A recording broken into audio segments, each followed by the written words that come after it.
everybody. Hey, Sushi Crew. Happy Thursday. Oh my gosh, I gotta tell you, I was having technical problems up until the last minute, so I am glad I made it here. It's good to see all of you. I love this time of year, especially in Florida. It's not always that cooperative here as far as weather goes. We don't really get fall, but this year we were gifted fall, which is amazing because we were not gifted winter or spring. We were gifted endless hot, muggy summer.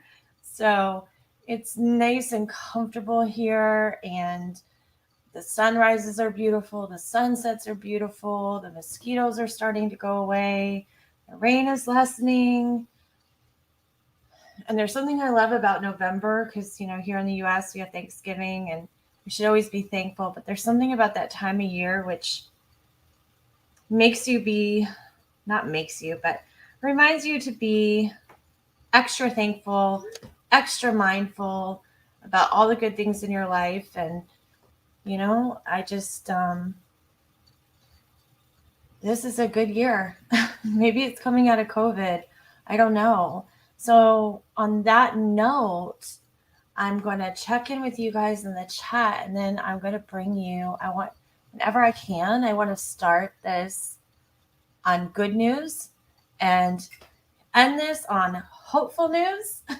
And tonight I have some really good news. And most of you know this, but it's gone up another level. So let me check in with chat first, say hi to you guys, and then we'll continue on with our stories for the evening. I will tell you it's going to be a quick one tonight, and that's because when I finish my last little segment, I'm going to refer you to another channel for further information.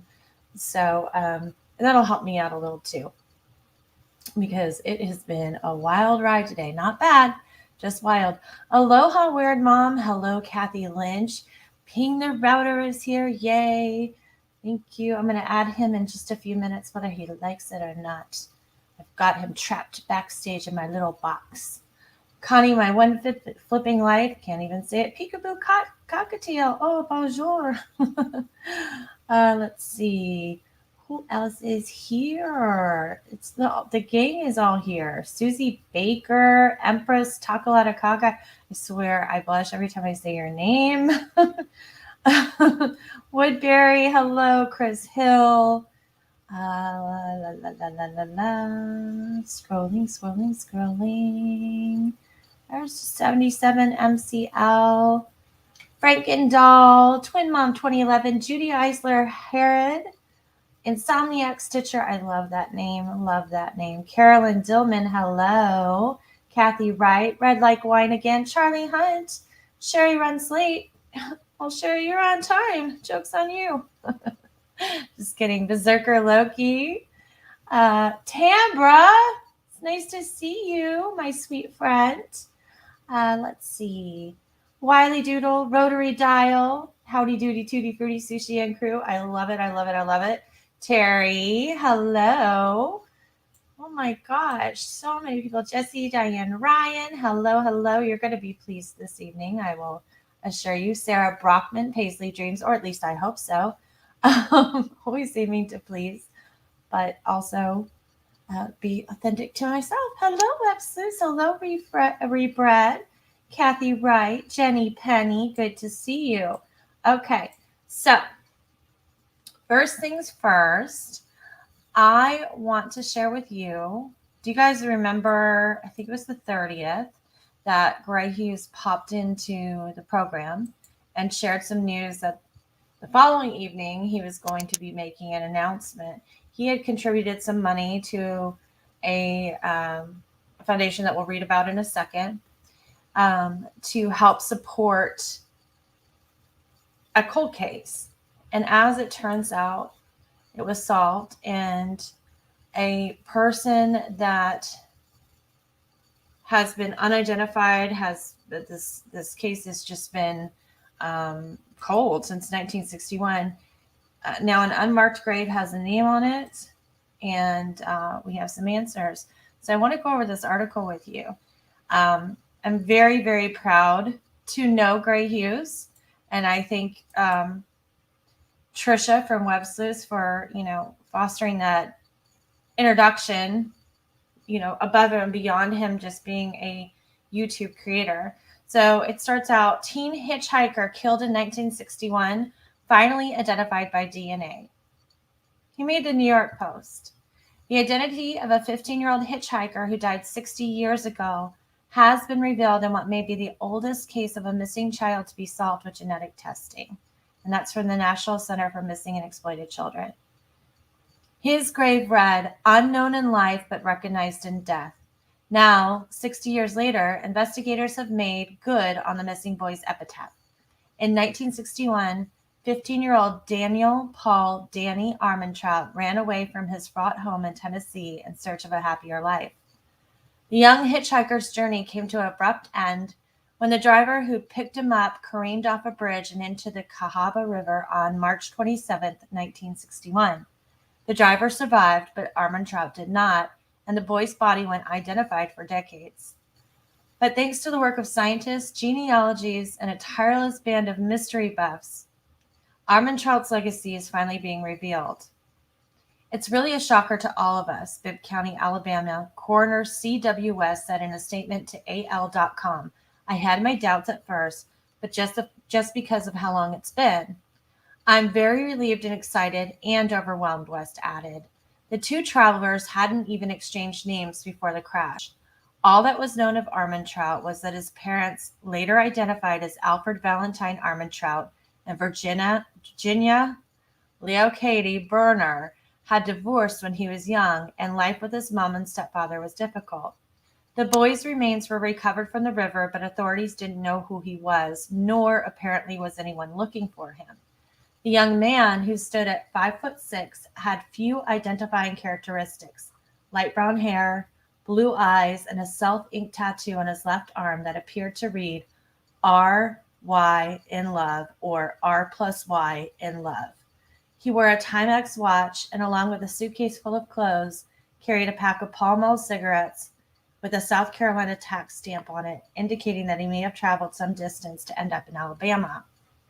About 2 weeks after the crash, after authorities had exhausted all efforts to ID him, Armentrout was buried in the Centerville Memorial Cemetery in Bibb County with money raised by the pitying local community. For years, sleuths kept on the trail. An independent agency called Identifinders International would discover that Armentrout had likely hitched rides with at least 3 drivers during the fateful journey. Some believed he had been put up by relatives in South Carolina and Montevallo, Alabama, where he attempted to find work. Others speculated he intended to enlist in the military or may have been a wayward prison inmate. The case went cold for 55 years before Bibb County's officials were contacted in 2016 by the National Center for Missing and Exploited Children, with the organization informing them that funds had been allocated to exhume Armentrout's body in hopes that modern genetic testing might finally solve the mystery. His unearthed remains were then taken to the Alabama Department of Forensic Sciences in Montgomery, where they obtained bone fragments and teeth and sent them off for DNA profiling at the University of North Texas, according to Coroner West. They couldn't find any DNA on the outside perimeter of the bone, he said, so it's been in North Texas all this time. For nearly 4 years, no leads were uncovered until independent detective Colleen Fitzpatrick, an investigator with Identifinders International, contacted the newly elected Coroner West in October of 2020. Fitzpatrick said that her group was determined to close the book on what they have declared is the oldest case of a missing child to ever be solved with DNA forensics. The money to embark on the inquiry had been raised predominantly by viewers of a YouTube channel, Hughes Investigates, who had set up a forensic genealogy fund for use by Identifinders. They did extensive work there to extract DNA, West said. They had a lot of complications, but they did not give up. They agreed on a new approach to DNA analysis, which saw Armentrout's parts sent to yet another lab in California, where finally they learned where he was. Then began the work of tracking down any family of Armentrout, who was born on December 28, 1945 in Miami. An unidentified brother, they learned, now 77, lives in Florida. He had been in the Army when Armand Trout ran away and wasn't able to track down his younger brother when he returned home. Their eldest brother, he told them, had also run away and remains missing to surviving family. If located, he would be 79. Danny's father died in 1973 and his mother passed away in 2011. The remaining brother was very emotional to learn the truth about Armand Trout. He wants to come up and have a memorial service and meet some of the people who worked behind the scenes to locate his brother, said West. Gray Hughes Investigates formally announced Armand Trout's identity on Saturday. Now, Identifinders International hopes to locate his still missing eldest brother. At the same time, Armand Trout's anonymous grave will be amended to include his full name. It's really amazing, West said. I cannot express enough how grateful I am, as well as many others, to finally be able to put his name on his headstone. Thank you all for the ones that never gave up on him. So, I mean, congratulations to Gray Hughes. Thank you, or Gray Hughes Investigates. Thank you to those that help fund the Identifinders International. It's wonderful when the true crime community is recognized for doing good. I think that, I believe that everybody that is here tonight, we're here for that reason, to make an impact, not necessarily to solve crimes, but to help crowdsource to solve them, and to be in the New York Post in a positive light is a big, big deal.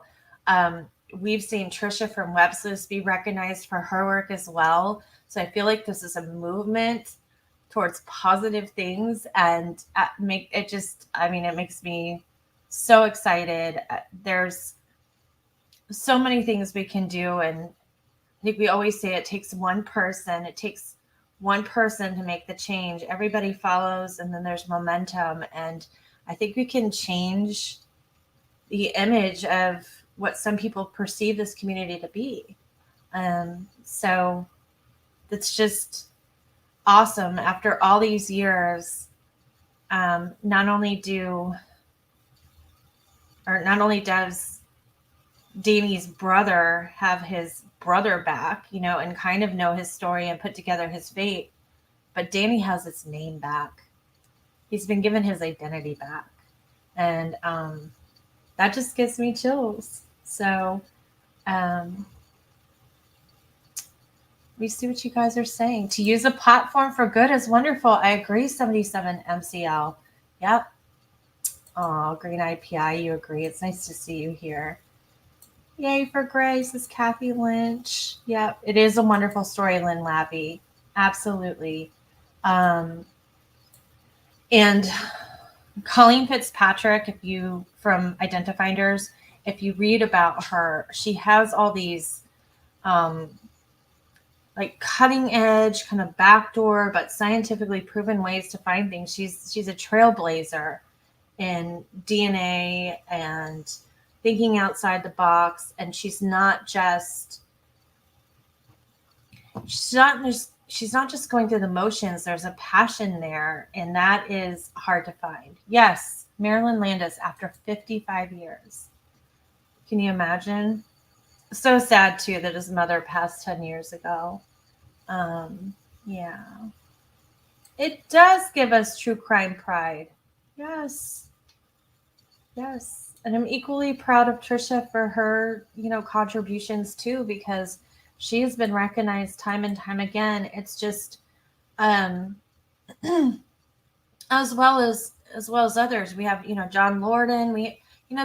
There's a small group that are doing the right things and walking the walk and talking the talk and trying to set the example. And I think it's just important that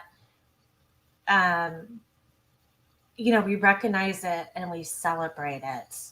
I find science amazing. I really do. Yeah, Kathy Lynch, that's right. John Walsh said social media solved Gabby's murders. You guys are being recognized. I hope so. Oh, Chris Hill, good for Gray. Perseverance pays. Yeah. I mean, I know some people think, Gray is, he makes fun of himself. Gray Hughes is so mean. He has a heart. His heart is in it. I respect him. You can have your own opinions, and I respect those too. But I just, this is not just worth talking about. It needs to be talked about. It needs to be talked about more, I think. Okay, Trisha just made a post for you all that know Kim Schlicker. She had her surgery today. She's doing okay.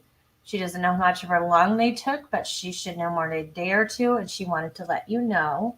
And we're all sending our love to her. So, and if she's texting you, tell her to lay down and rest and heal, please. Because, yeah. Oh, Peekaboo Cockatiel, you saw that on Gray Hughes. It was moving. Yeah, I caught like 3/4 of it and then had to go watch the first, the first portion. But it was really, really good. Really, really good. And I think, I don't think I know. I saw a side of him when he was finishing that night. He just kind of sat back in his chair. I remember he put his hand on his head and he said, "Well, I'm going to go. I think I'm emotionally exhausted." And it was just such a real moment. It was such an authentic moment. So I am going to ask my good friend Ping to join me here. And we are going to give you, an update on Cleo Smith, and I want to talk to you about how we're going to, or at least on this channel, and I'm following suit with Web Sleuths and some other people, and how we're going to handle this, how we're going to handle her when we talk about her from here on out. I know it's a little confusing. Hey, Letecia, it's so good to see you. Oh, you're saying hi to your sushi fam. And hello, Scooby-Doo. Scooby Don't. It's good to see you too. I'll throw you a Scooby snack for getting your name wrong. Let me add my friend Ping here. Hello. How are you? Hello. How's it going? Good. So I'm going to start by letting everybody in the chat know after today, we will probably be referring to Cleo Smith as CS. And that's because it's been brought to my attention that Web Sleuths is pulling her name from their posts. And the purpose of that is because she has been found safely. And as she ages, we want her to be able to live her life as normally as she can and have her own, not necessarily anonymity, but not be haunted by all these stories out there. So future forward, I won't be posting her photo, nor will I be posting her name in full. It'll simply be abbreviations and maybe a reference to what happened, a very general reference, and just so you understand. And Ping, you're the one that kind of advised me on that, so thank you. And then I went to Trisha and she explained the same thing, and I just, I haven't covered honestly any missing children that are small that have been found safely. So I've never been through this experience before, so it's super happy, but a learning curve on how to handle things. So thank you for that. Yeah, I think I have to thank I think it was either Silly Billy or Tiff who did it on Web Sleuths. Or it might have been Trish as well, but those guys were already on it like 2 days ago. So thanks to them. Yeah. Oh, you guys are already doing it. Thank you. This is such a good crowd, I swear. So let's talk about what's going on in her case right now. So they did make an arrest, and I am going to say this, you guys. I didn't say this to Ping, but I'm not going to say the person's name that they arrested, nor am I going to show his photo. At least now, there's been too many mistakes.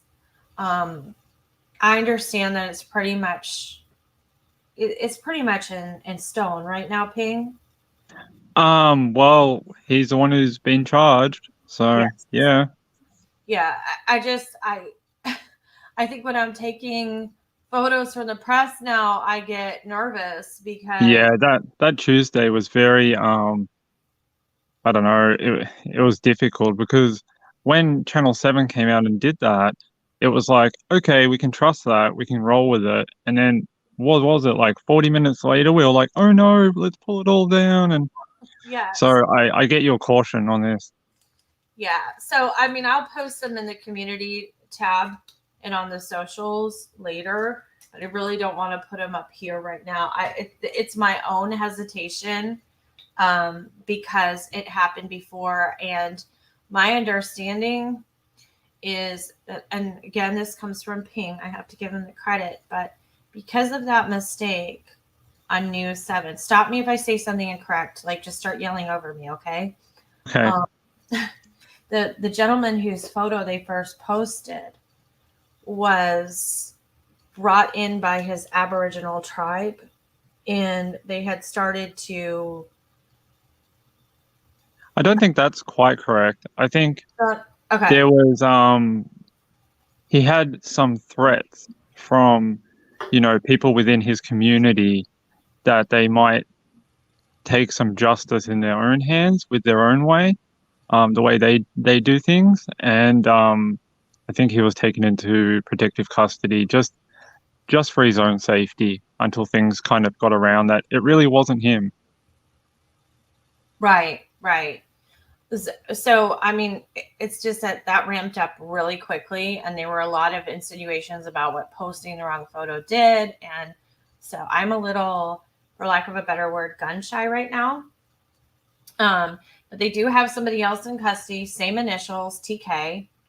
And it looks like in our conversations, we were kind of on the right track. A little stranger than one would have imagined, but I know I kept saying in the back of my head, and I said, I'm here. She was found safe. She was found in as good of spirits as you could be, being separated at 4 from your parents. I had read that whether or not it was true, they had found her in a room playing with toys. And as it turns out, according to what's coming out in the press now, the gentleman that allegedly abducted her had a doll obsession, particularly the Bratz dolls, the BRATZ brand of dolls, enough where he created social media profiles for them and interacted with them like they were people. He followed Cleo Smith's mother on social media, or one of the dolls did. It was a little confusing, but he definitely lived in I think it's safe to say he has some mental issues. He had an obsession, and I think he wanted his own real life doll. And as sick as that is, if we're going to think about if there's any positive in this, there's no positive in your child being abducted, but the conditions that they're kept in, he cared for her. Yeah, he may have really looked after her like he does his own dolls. Mm-hmm. So Yes. that's a plus in a bad situation. It is. They say that she was bathed, groomed, fed, clean clothing, and she had the items. I mean, it's coming out that there's items in that house that a little girl would need. So, I mean, I guess that's the upside of that, but it sounds like something that comes right out of Criminal Minds. I remember I watched an episode where there was a woman that had a doll party, and she was abducting people that looked like her dolls so that they were all real. But Is she the one? Is that the episode where she was under care of a psychiatrist and he had the dolls? I think she had dolls. Yeah, they found her and she was drugging all these people and Yes. then keeping them. Yeah, I saw that one. It was a good episode. Yes, it was a really good episode. But this is kind of the concept that reminds me of. It's like you you need that bond, and you have an obsession, and you lose touch with reality, and you're thinking, I know it's hard to imagine having dolls and creating Facebook accounts for them, and then logging into your computer and leaving messages for your dolls, and then re-logging in and having your dolls message you back. But if you've ever seen the movie Catfish, the real, not the TV show, but the real movie, the woman that was the subject of that, she had like, I don't know, between 5 and 15 Facebook accounts, and that's what she did all day. That was her social life. It was like she had all these profiles, and she would log into each one of them and check in with all her other profiles, log out, and then that profile would respond, and then check out, and another one, and then so there's some sort of psychological phenomenon in a negative way here, that he lost break with reality, and then he probably saw this mother and her children and thought, the dolls aren't doing it for me anymore. I need a real one. I don't know. I think it's very sad, and hopefully they will get to the bottom of those issues as he goes through the court, and maybe get him some help and things like that. Yes. Hi, Lillian Gale. It's nice to see you. You guys come up with the best stories. He says, remember the extremely wealthy New York socialite who lived alone with her doll collection on Park Avenue? No, I don't. I don't remember that one either. I'm writing that one down too, but that might be the basis of, Criminal Minds sometimes are loosely based on real cases. I'm writing it down. Park Avenue doll collector. I'm going to look that up. Thank you, Scooby Don't. I will definitely look that up. Let's see. Yeah, AR said, oh my God, that episode was terrifying. It really was. Criminal Minds does not scare me very much, but I remember that one giving me the heebie-jeebies. Like, ugh. I just want to know, is there really a police department that has their own private jet?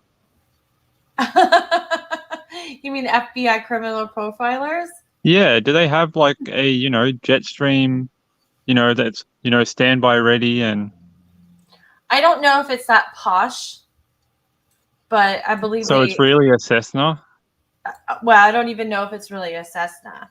I believe they have a dedicated plane that they can yell wheels up in 10 minutes and flash the badges and get all sexy mode. But I'm not sure it's like feel and fly like a G6. So it's not a rap video airplane. I don't think so. Yeah, 77 MCL says yes, the FBI has their own jets. I just don't think they're all as fancy. Yeah. It's not like flying with, I don't know. Who would you fly with? That'd be fancy right now, J-Lo? I don't know. Mark Cuban? Oh. Now you're speaking my language. Yeah. Yeah. So let me see. What else? I wonder if he cut her hair or something. I don't believe he did. I mean, she appeared to be in the same physical condition as she left, and they said she checked out very well. Very quickly. Yeah. Marilyn Landis, that was unexpected. She says, Shamar Moore, baby girl. Oh, yeah. Twin Mom 2011. You say, I'm a foster adopt mom and no social media photos of my kids. I have some. We're very careful, though, about it.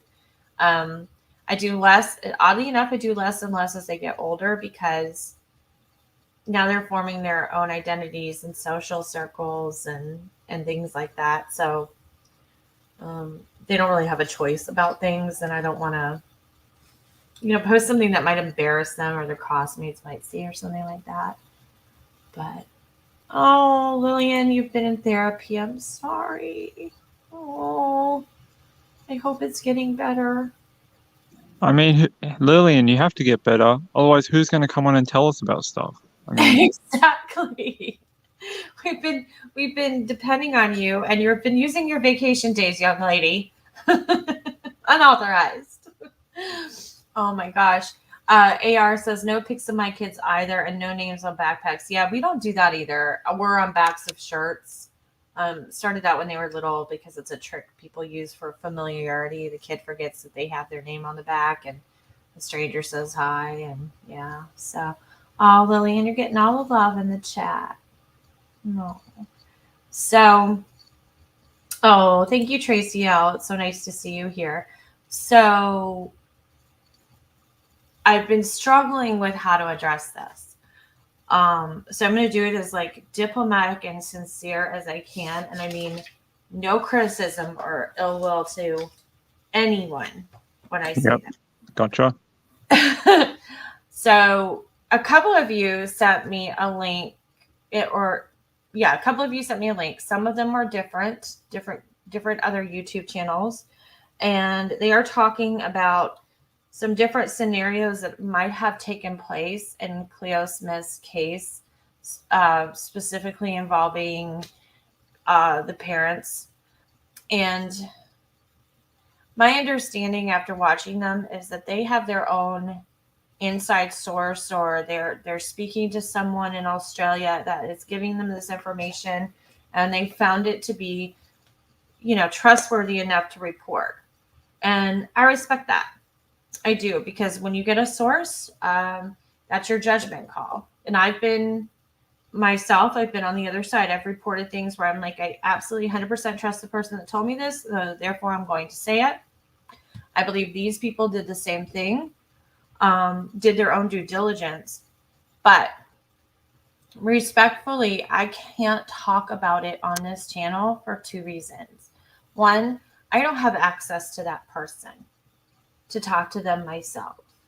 And I don't want to spread what might end up being false information. And that's a two-parter here, because I just posted something the other night from the press that was false information. So I just ask that as this story develops, unless we confirm it, unless we get it confirmed from law enforcement, that we don't mention it here. And I hope you all will work with me on that. I'm not saying that it's not true. I'm not saying that I don't think it might be probable. I'm not saying that anybody's doing anything wrong. That's their source, and they spoke directly to them. I don't have that kind of access, and I just can't do it here. So did I say that like up to Ping standards? Up to mine. I think you're the one with the great standards. I think that's fair.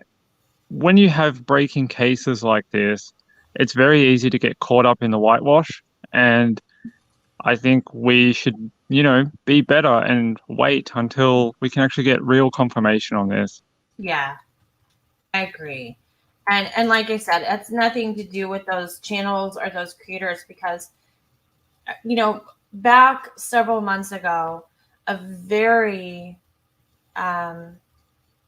trustworthy person in my life called me and told me that she had been to an event and Don Wells had left Candace, and I trust this person. There's no reason for me not to. And there's no reason for her to make it up. There's nothing in it for her. And so I went ahead and said it. And I got a lot of criticism, and I knew I was going to from the get-go. But what I didn't factor in was a lot of the criticism was because I couldn't reveal my source.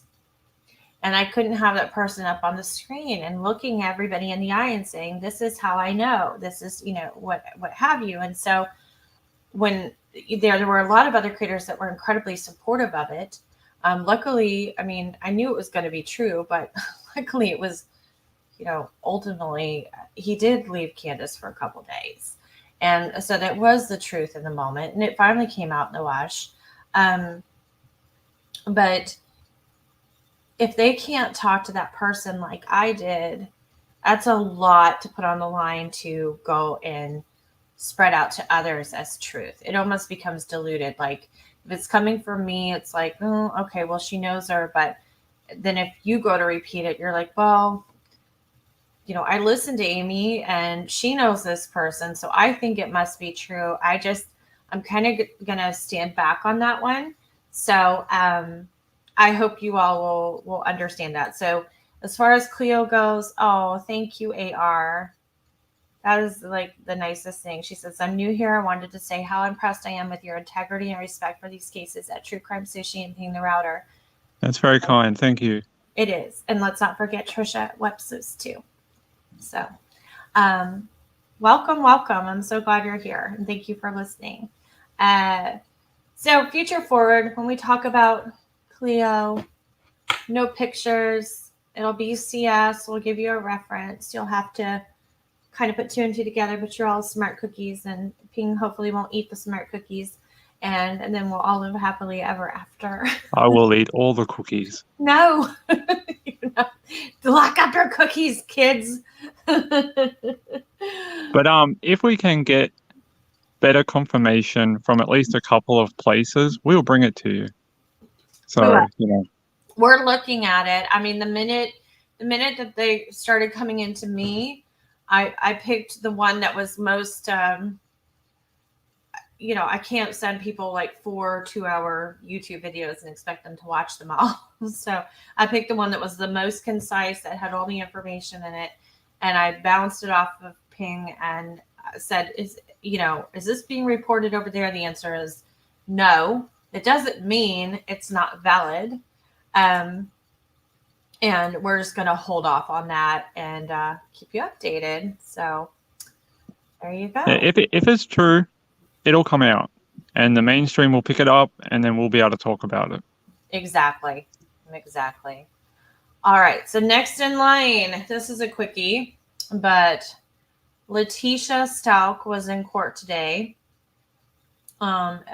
Most of you know, Letecia Stauch was married to Al Stauch, who had 2 children, and one of them was a 11-year-old boy named Gannon Stauch. I might have just gotten that age wrong. They age in my mind, and I have to look because I told you guys I'm not good with numbers or dates. So I believe he was 11.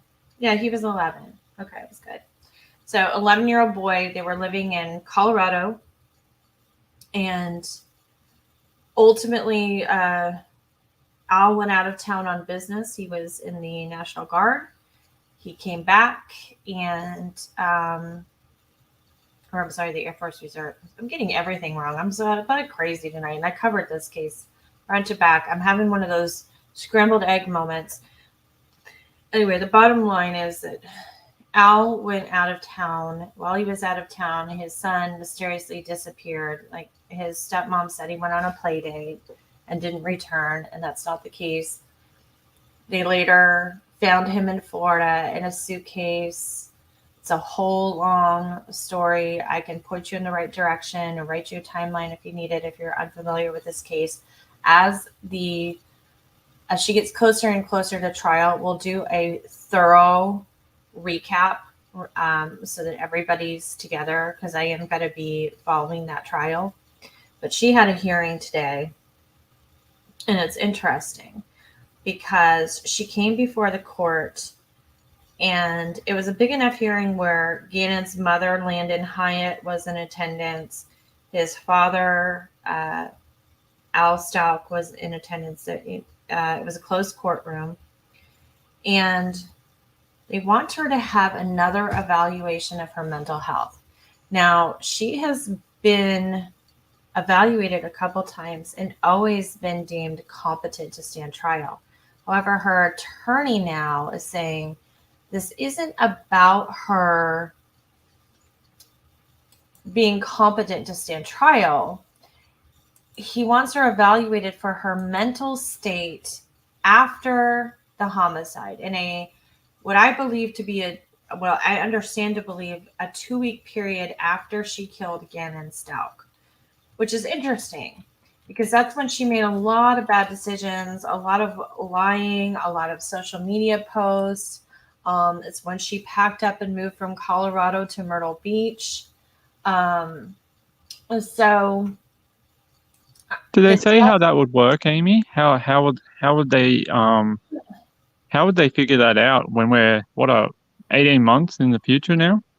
right. Well, and the judge seemed to be confused by that too. So because it's a closed courtroom and because we don't have a transcript, we couldn't watch on WebEx. We have to rely on the people that were in the courtroom. And one of them is Spencer Wilson. He has been on the case since basically ground zero. And I'll walk you through, let me share my screen. I'll walk you through how he tweeted about it and we can discuss it together because it's definitely interesting, especially you just hit the nail on the head. How do you determine somebody's mental status immediately following the crime and like in a time period 2 to 3 weeks after when we're in the future? How do you evaluate that? And why does it, whoa, that was weird. And ultimately, why does it matter? Like what is the purpose of it, I guess. So let me pull this up and I will share it with you guys. And I'm going to try to, when I get over there, I'm going to try to make it bigger. I think we did, I don't know. I think it looks, yeah, that looks pretty okay. Pretty okay. All right. So let's see. Spencer's tweeting about how everybody just walked in. He says, I'm sitting right behind the attorney, seats on the left side of the room. Gannon Stauch's family is seated on the right side as usual. We're just playing the waiting game at this point. Now, he says, and Letecia Stauch just walked in. She's sitting right in front of me. She's in the standard orange El Paso County jumpsuit. Hair is long, well past her elbows. She's seated next to Mr. Tellini. All eyes on the right side of the room are on her. So Mr. Tellini is her attorney.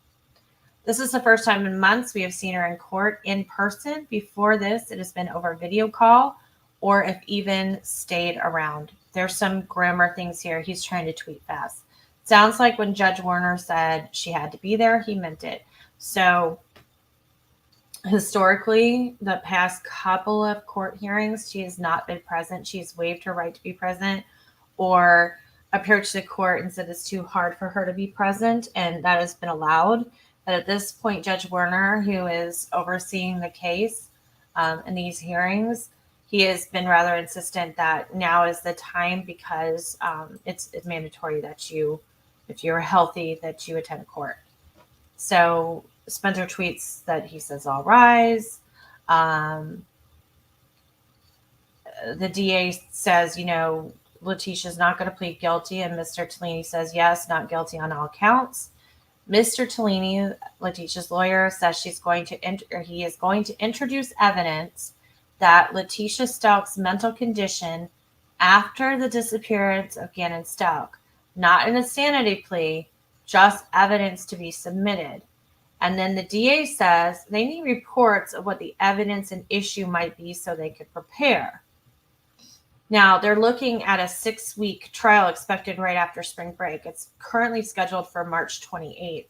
And as with a lot of things post-COVID and a lot of things that become extremely litigious, that date is probably going to change. Pre-trial is scheduled for March 17th. Same thing. That's probably going to change. Motions date is January 6th at 1:30. So they have to file 15 days before trial. So if it's the 28th, you've got to back up 15 days before that, March 13th. So motion date is kind of when they're going to start doing all those last minute motions. So the judge is just saying, if we stay on this schedule, it'll start every day at 9 a.m. And then Judge Werner says he's trying to eliminate other responsibilities to make sure the case runs smoothly without interruption. So they will have to see what days the trial will actually run. They might skip a day in the week each week, like Thursdays, maybe not. The DA says if they're going to bring up mental health again, Letecia Stauch should be tested in the state hospital again, where she has passed competency twice. This is where it gets interesting. Mr. Tellini says it's up to the judge where she's evaluated, and again, it's not an insanity plea move. So Tellini makes it clear that it's specifically, now he's establishing parameters. So he says it's specifically within a timeline right after the disappearance of Danica Stauch, not before. So she's not mentally ill when she's not having mental problems when she kills him. She's having mental problems right afterwards. And the judge says he agrees she needs to go through an evaluation too, but says it's odd that it's for that specific time chunk. And so then the DA comes back and says, it might not be that it's even relevant in the trial, because if she's being charged for crimes and they are talking about her competency after the crime, so it might not matter. And this is where the judge starts. You can only visualize this, you guys, because again, there's no audio, no video, no transcript. The judge begins kind of mulling this over, and Spencer says that the judge has his head back and he's thinking and he's silent for about 10 seconds. And then he says, Judge Werner says, I see this creating and it's weird. It says intimidate evaluation issue. They will want to talk to her about the circumstances of the crimes too. So he's saying the evaluator won't just want to talk about how she was feeling after the crime, like why she did it, like how did we get here?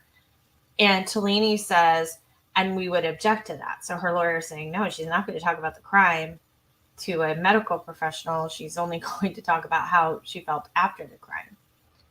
So then the judge says, well, it might be beneficial to set a date in 3 weeks to check back in. Or no, Tellini says it might be beneficial to set a date in 3 weeks to check back in. And then under this, it does not trigger the typical state hospital evaluation. He claims it's not an insanity plea evaluation, so it can go through other channels besides the state hospital. So the judge begins thinking through the timing now, considering how this would change the timeline for the case, which is already way behind. And he says, last time I had someone evaluated at the jail, it took a long time. The sooner we get this sorted, the better. So the DA now argues that the court should ask the defense proof of what they're trying to do and what it's being used for. So the DA is like, why do we even need this evaluation if they're not telling us what the intent is? Like, why are we doing this? What are you going to use it for? And the judge, Judge Werner, actually disagrees. He says he knows it only impacts after the homicide was allegedly admitted, but he said, remember, the defense is denying all charges in the case. So the judge is saying, like, listen,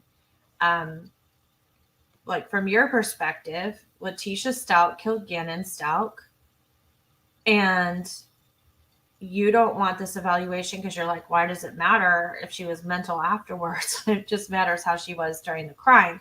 And the judge is saying, you need to keep in mind, the defense is saying she didn't do it. So she didn't do it, and then she was mentally incapable after the crime. So I think what the defense is trying to lay out is that all her weird behavior. They're going to try to get it thrown out. Yeah. Yes. And it's really a smart move, to be honest. Yeah, when I read that, that's what I got from it too. Yes. All that weird crap she did with the cops and, this person and that person and Eduardo, they're going to try to get that thrown out and get it just based on the timeline around the crime. The time before. Yeah.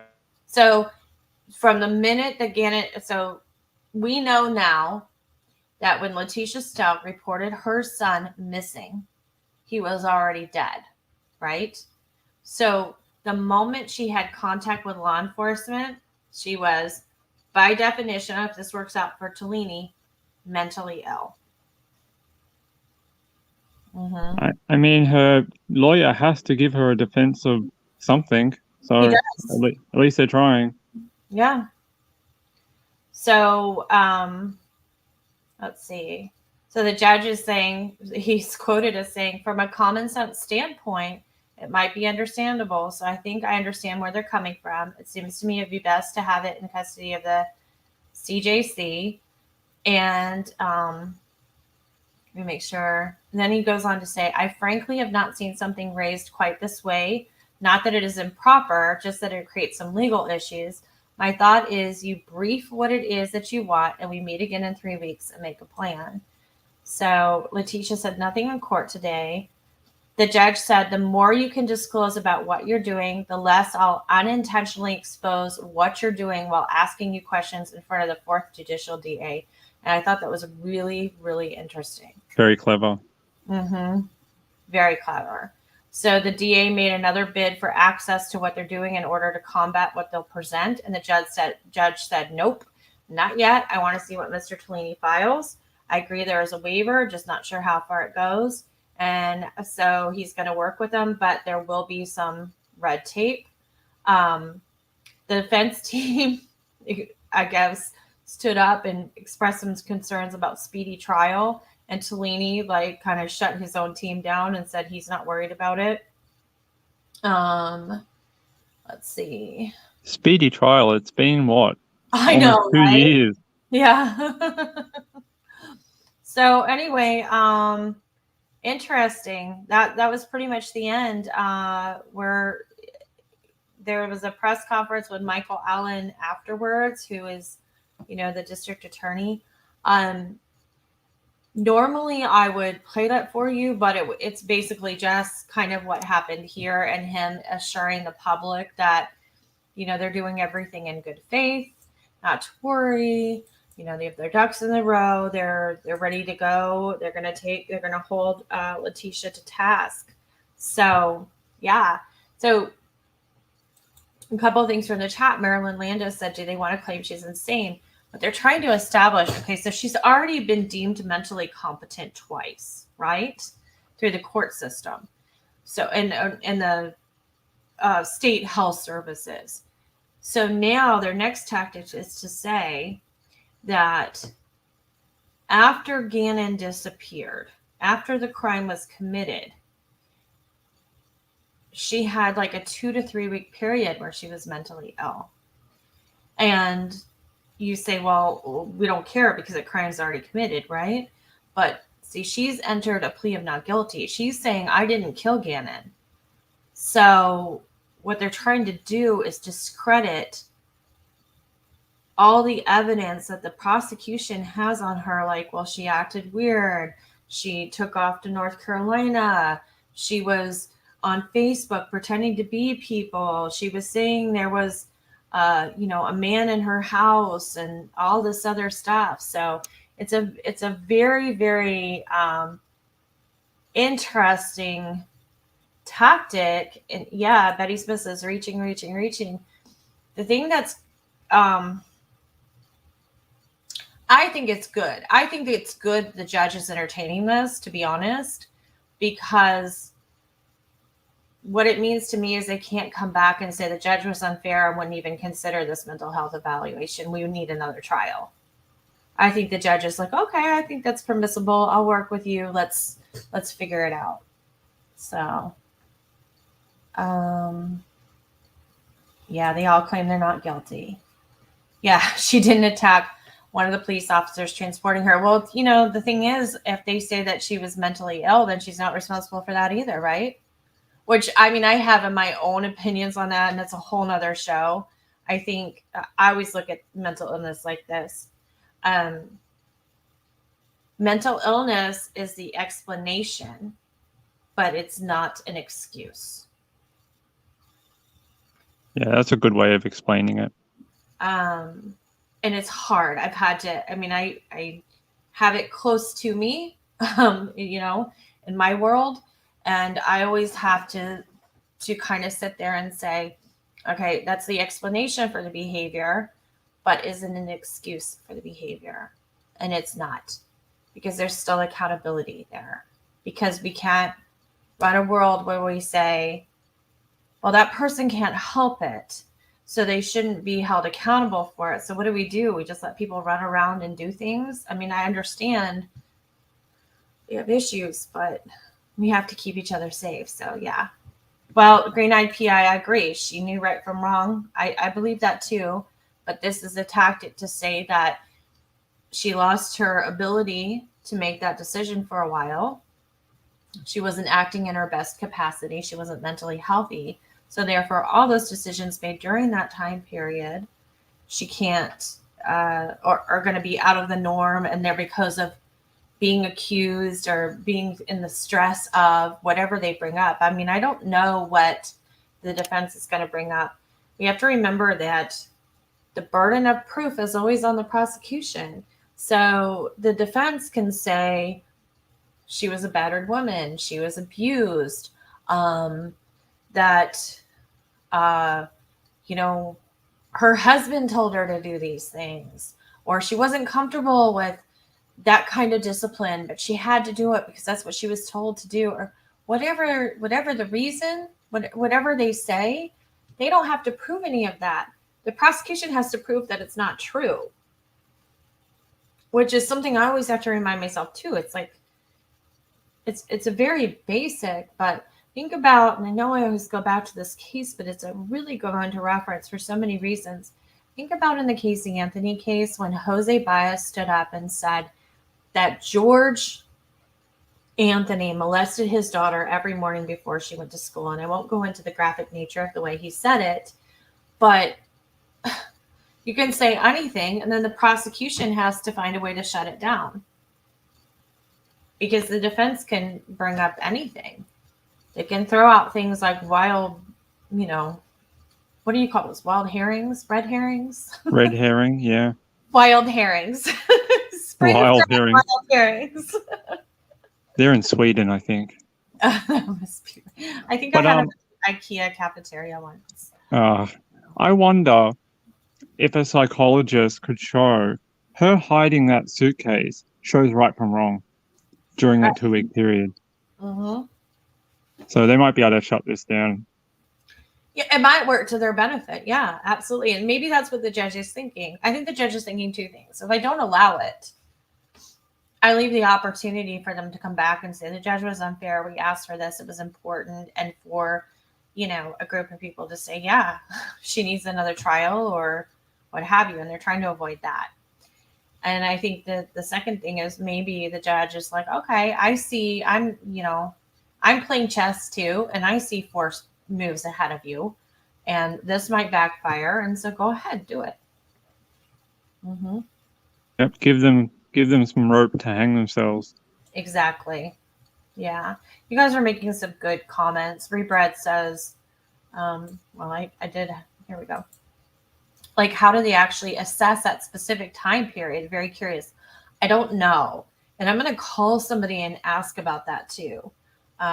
Because how do you do that? It's not like your computer where you use time machine.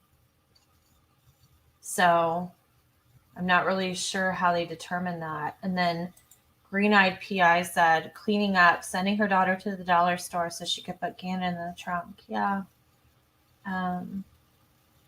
Yeah. So, and yeah, he definitely has to allow for it when appeals come around. Not only appeals, but to say, we were treated so unfairly. Here we filed this motion. We were completely shut down. Kathy Lynch asked what was her motive. Different, I think that's a personal opinion because it's not crystal clear. I think that she had a lot of animosity towards Gannon's mother. I think she felt very taken advantage of by her own husband.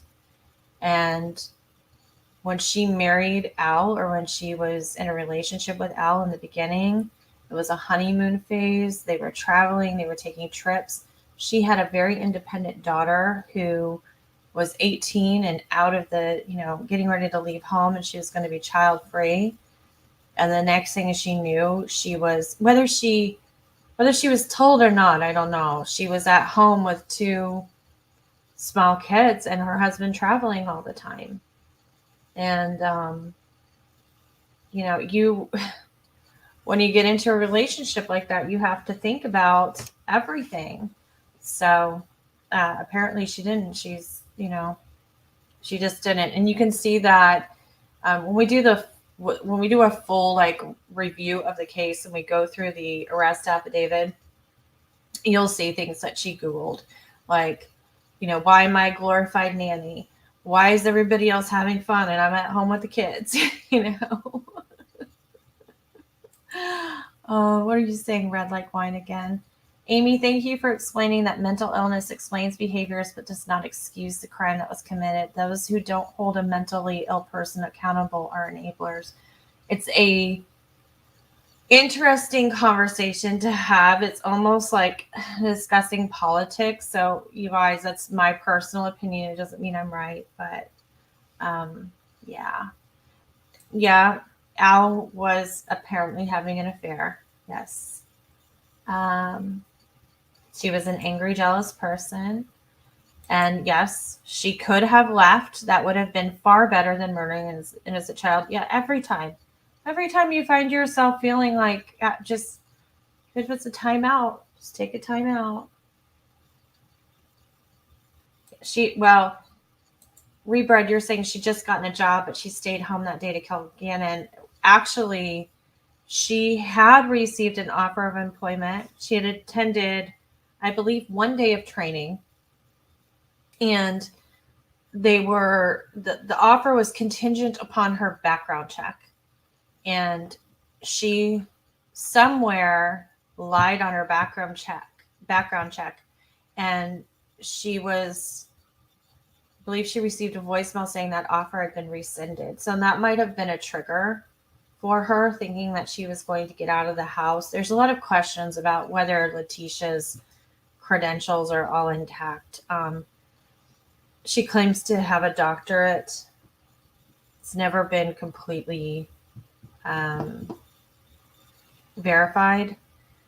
Have we been, not titling her correctly in this show? Is it Dr.? It is Dr. Stauch, yes. She has written letters to a friend of mine on a regular basis for quite some time. And she does sometimes she signs them with like puffy hearts and Letecia or Tisha, and sometimes she signs them kindest regards Dr. Stauch. So she flips back and forth in how she would like to be addressed. We're just joking, Ree. I was just a joke. But it is interesting because she started teaching in so most states when you teach do a FBI background check with the fingerprints, all that good stuff. Verify your education, everything. She did not start out teaching in a state that did that. And I believe what happened is a lot of states don't know that not every state does that. So if you come from another state, they don't check and they assume because you were teaching there that you're good to go. And I think she just started out with that little lie there, because she does have a criminal background, and there's a lot of things that I'll like that doesn't matter, whatever. But hers were like Grand Theft Auto, that kind of stuff. And so she has some things in her past. She also had a domestic violence, which in the state of Florida would have automatically. It would have flagged, right? Yeah, it would have flagged. She may not have even been eligible for employment at that time, or would have had to go before like a ethics board or something like that. But none of that happened because she started teaching in South Carolina. So, if you have kids in school, check to see what state. What your state regulations are for hiring teachers and how often they rerun the criminal background checks too, because, I just read a story today where there was a teacher arrested. He had a very clean background, but about 7 months ago, he got into a little bit of trouble with SA and was being investigated but not charged, and he got rehired for the new school year. And I would think you'd be on administrative leave considering you're teaching elementary school children, but they didn't rerun a background check, so they weren't aware of it, and he wasn't required to report it to his employer because he hadn't been charged. So know what your state does, and just like with healthcare, be your own advocate, be your child's own advocate. So you guys you're getting, she could have brought Gannon to CPS. She had a lot of options. She just flipped her lid that night. Not just because there's a child that's dead, but she didn't do the things she could have. And she had a daughter in the house that was an adult, and she could have left that house for 2 hours, 3 hours, 4 hours, 5 hours, 6 hours and calmed down. She didn't choose any of those avenues. She didn't. Yeah, we need to teach adults to walk away. Yeah. You know, we teach, some of us do. I do. I've always taught my stepkids to take a time out, and not like a naughty chair timeout. Like, you're in trouble, you're in timeout. I have always approached it like, you need a timeout. You need to sit and like, let's think about how far out of control this has gotten, you know, at an age appropriate level. Like, you're not really mad about this. Like, come on, we're gonna like misdirected anger and, you know. Yeah. But you know, if you're teaching your children to do that, I do it with my husband sometimes because things get so chaotic in the house. I'm like, you need to go. You know, I joke with him because that's our relationship. Everybody has different relationships. But I say, you know, and I wouldn't embarrass them in front of the kids or anything, but I'll say, you need a timeout, mister. I'm like, go take the dog outside. Go walk around in the backyard. Walk around the block.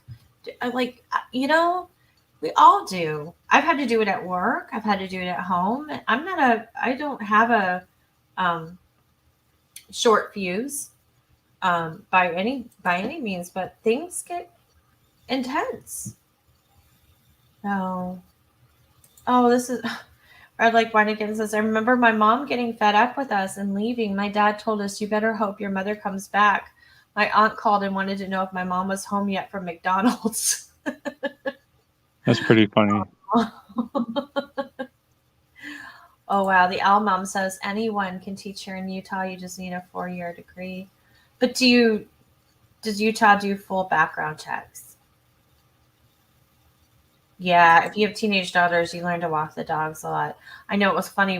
I want to move on to something else, but I know it was funny the other night because Elle Mom and I were in another chat, and somebody was like, oh, those terrible teenage parents that take off the bedroom doors. And I was like, I have a 13 or a 12-year-old with no bedroom door right now. I was like, all shamed.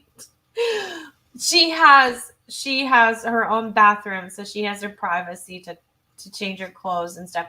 She lost her door because she kept slamming it. She would get mad and slam her door, and I got tired of the door slamming. And I had unfortunately said, if you slam that door one more time, and this tone too, if you slam the door one more time, we're going to take it. And you won't have a door to slam. And she did it and called my bluff. And so, yeah. So she has a curtain. She can slam her curtain now. A privacy curtain. Yes. It feels so terrible. But I was so tired of it's just teenage stuff, you know. But it teaches them consequences. So, well, what I've learned is if you want to be effective, if you say something, I mean, as long as it's not completely irrational, like I'm going to cut your hand off, you know. If it's a rational thing, you have to follow through. And I thought for sure, I was like, you don't want to be that person. I'm like, it's called passive aggressive. I'm like, it's gross. It's disgusting. Like, it's like, what does it accomplish? You're breaking stuff, like stuff is falling off your walls. No, it makes everybody tense. And then, you know, 10 minutes later she did it. And I was like, oh man, now I got to Google how to remove a door. They will also learn very quickly if you're the type of person who doesn't follow through, and they'll use it. Yeah. It's true. Because I didn't used to. I didn't. I mean, I was just Atwater parent, you know, instant to stir. And I used to say like, oh, you know, this is going to happen. And then I'd be like, I feel bad. I don't want to do that. Here's one more chance. And the next thing I know, I had these two littles like, we'll get her.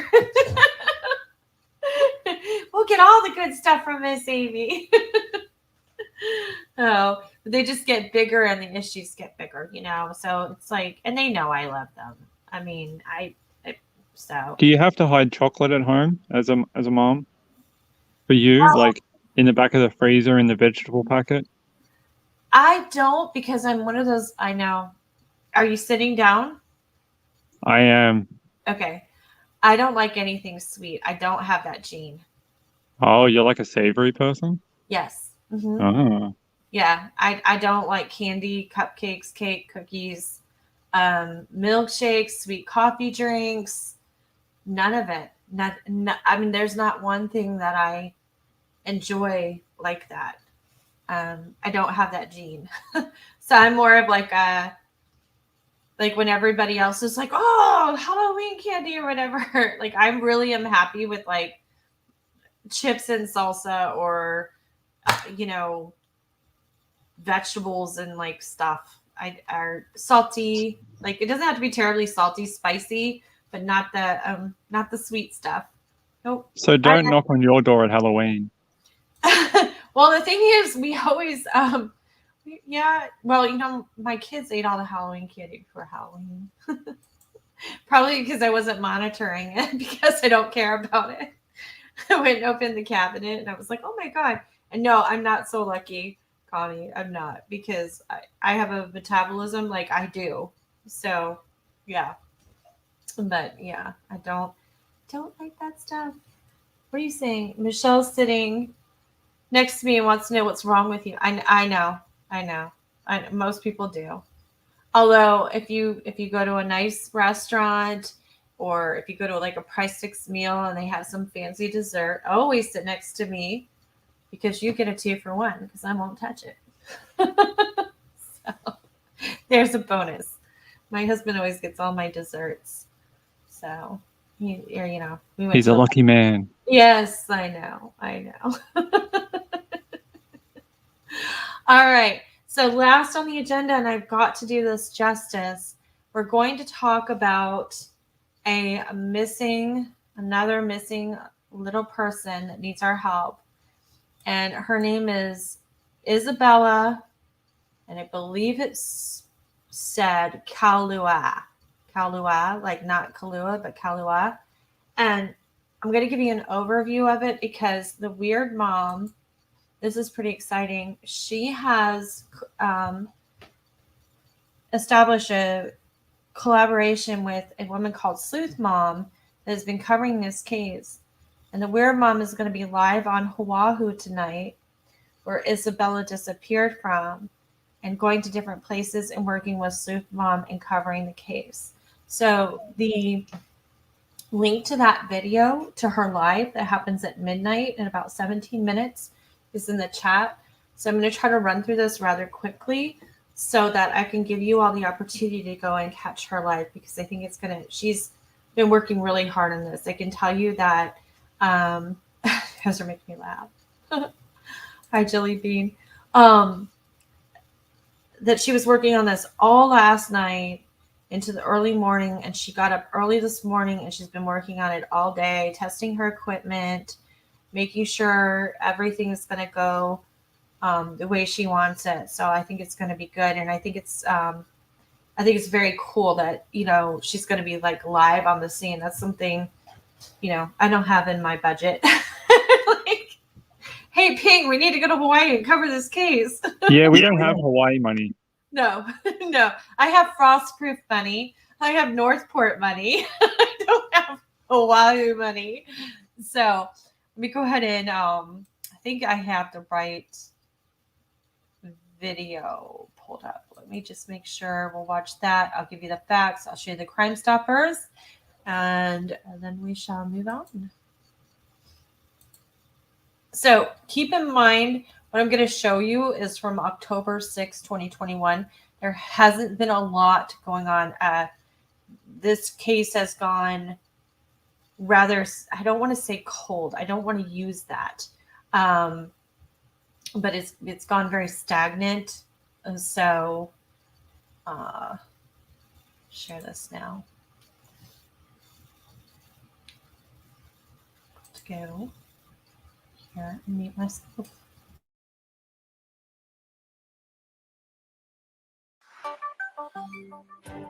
It's Wednesday, October 6th, and this is now on HNN. No, this isn't right.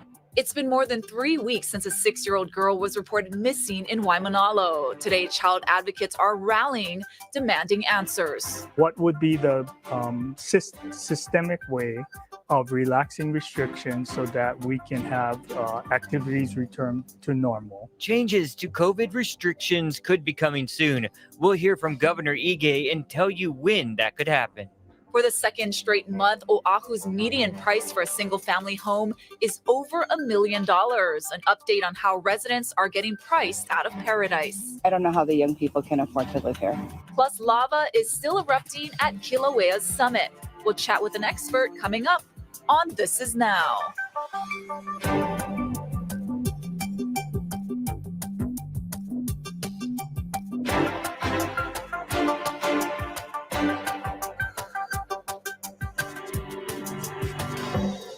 Good afternoon. Thank you for watching. This Is Now. You got Jonathan and Ashley here in the H&N Digital Center. I want to take you live to something that's unfolding right now in Kalihi.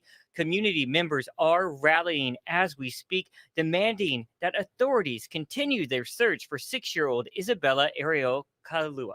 The little girl was reported missing from her Waimanalo home more than 3 weeks ago, but there haven't been any new updates in the case. Now an advocacy group called Protect the Keiki are calling for answers from Child Protective Services. Mark Carpenter has more. And we are now speaking with Lana Idao, Isabella's biological auntie. Now, Lana, first off, thank you for joining us. How did you, as we wait for some of the procession to pass by, how did you hear about this event? Because it is our understanding that this was not organized by Isabella's biological family. Correct. It was on Instagram, media, Facebook. So we just came down to support. Yeah. What do you make of the response thus far and seeing so many people out here speaking up for Ariel? Very overwhelming. People just walking up out of nowhere and say, hey, can we help? Can we be involved? What can we do? You know, so that's what they're doing right now. Yeah.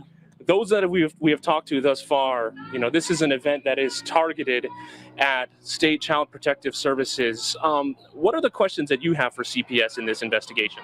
To determine how you do your process, making sure follow the guidelines and protect the kids.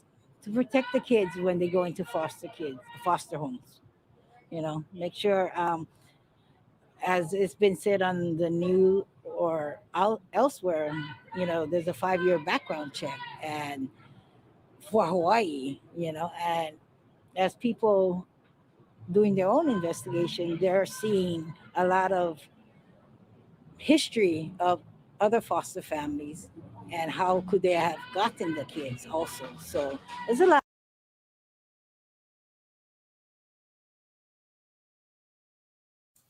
Okay, I didn't have that set up quite the way I needed it to, and I apologize. But the root of some of this is that Isabella's 6, and she's been missing since September. And she was previously known as Ariel Sellers. So now she has her new adoptive name, and some people find that to be weird. Her mother was a drug abuser. Her father was, I believe, in jail, and she was in the custody of her grandmother for a while, and then she got put into the system, and then she was adopted out. And the argument is that her adoptive family had put her to bed at 9 p.m. at night, and then in the morning they claimed she wasn't there. Later they found her backpack by a river. She's been missing since, September 12th. Her adoptive parents they don't seem to be actively involved in searching for her. And it has been said by law enforcement that she is not cooperating in the investigation. And it has come to light that, two things. That the adoptive father has some domestic abuse in his past, and it should have come up in a background check, and it didn't. The other thing is that they are talking about the way that Ariel Sellers, or Isabella, I don't know how to say the last name, I think it's Kalua, looked before and after adoption. She's lost a lot of weight. She appears to have some bruising. So people are drawing connections to maybe something happened that went too far. So, yeah.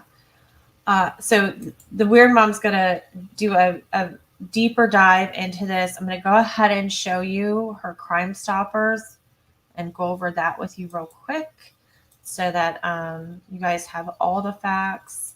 And then we can come back and talk about this further. But I want you to get the opportunity to see Jamie present this with Sleuth Mom. So I think that's an amazing opportunity. And Sleuth Mom has been working hard on this as well. So last on location, Crime Stoppers and the Honolulu Police Department are seeking the public's assistance in locating Isabella Kalua. She is last seen asleep in her room at her Puha Street address in Waimanalo. I don't know if I said that right. On Sunday, September 12th, 2021, at approximately 9 p.m. Her family and friends are concerned for her safety and well-being. She was reported missing as of 9/13. And she is Caucasian mixed, 6 years old, 3 feet 3 inches, 46 pounds, brown hair, brown eyes. She was last seen wearing a black hoodie, black leggings, colorful socks, Nike slides with pink bottom, which is interesting because I don't know why she was wearing those clothes in bed. They did find her backpack. If you have seen her, they ask you to call 808-955-8300, or you can dial CRIME, that's crime, on your cellular phone. Free cellular calls are provided by Singular, Nextel, T-Mobile, and Verizon Wireless in Hawaii, or by clicking web tip button on the left of this page. Also submit a tip. So I believe can't remember, I think there is a reward for her that is, I believe it's up to 10,000. Well, I'll rely on Jamie for that. So in this case, like I said, it's gone very stagnant. She needs some attention. And, hopefully we'll be able to find her. She's 6. She's 6, Leah Vogel. And she's she's 3 feet 3 inches. She's just a little munchkin. So she needs to be, found. A lot of people think the backpack is a setup. So yeah, Scooby-Doo, of course, a lot of the viewers sent this in and wanted me to cover it. I mean, I get it. It's true crime. It's part of the territory. I have a very hard time with kids. I can't do it all the time. And I'm really sorry about that. But it's just something I know about myself. I can't do it. Ping and I had a long conversation about it the other night. But if other people are covering it, and especially with the kind of being able to go to locations and be able to talk to locals and talk about the culture, I'm going to support them in talking about it. It doesn't mean that I don't want a child found. So I'll do my little parts when I can't do my bigger parts, I guess. That sounds a little weird, but yeah, I hope you guys know what I mean. So. It's better when we have one of our locals and our friends that are there and they know the area and they can provide better insight for you. Right. Absolutely. Oh my gosh. Okay, well, Ping, thank you so much for being here tonight. I appreciate it as always. That's all right. Thank you. So I will see you, or I'll talk to you a little bit later, and maybe Yep. you're kind. He said he'll stick with me while we're filling in Trisha's thing. So I hope I don't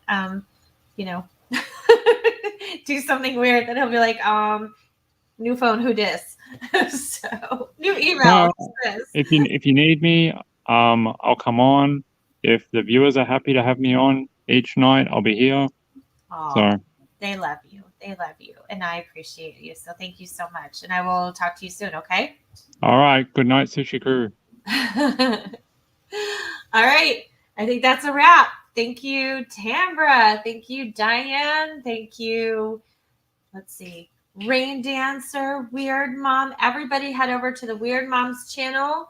Let me grab that link really quick because I don't see it in the chat, and I want to make sure I get it there. Give me 1 segundo, maybe 2. Gotta find my own channel. Find my own channel. What? And then I gotta. Oops, sorry for the feedback. Gotta silence my phone. I'm kicking this old school. This is a little hack that I know. All right, so then I'm going to let's see. Copy the link, then go back, and then go back in. I'm sure you guys just love hearing me narrate how I do this. There we go. Weird Mom. Okay, so her link is in chat. Head over there. It's at midnight, 4 minutes. She's probably got to get her little patootie in gear and shake her little coconuts and get to going. Thank you all for being here. As always, thank you for supporting me, for listening to me. I appreciate your comments. Keep them coming. I love it. If you could give this video a thumbs up. If you haven't already, please hit the subscribe button. It really helps me. Hit the notification bell so you never miss a live. I've got my PayPal listed in the description. I simply need help with my subscription expenses and like StreamYard. It's not a lot. If I could just cover that, it would make my life a little bit easier. I appreciate your help with that. But if not, all the other things help support me too, and I'm equally grateful. So on that note, I want you all to have a good night. Weird Mom, you rock. You have a good show. I'm going to be watching. You know I'm your cheerleader. Thank you, everybody, for listening. I am so grateful for you. And as always, I will see you on the flip side. Good night, Sushi Crew.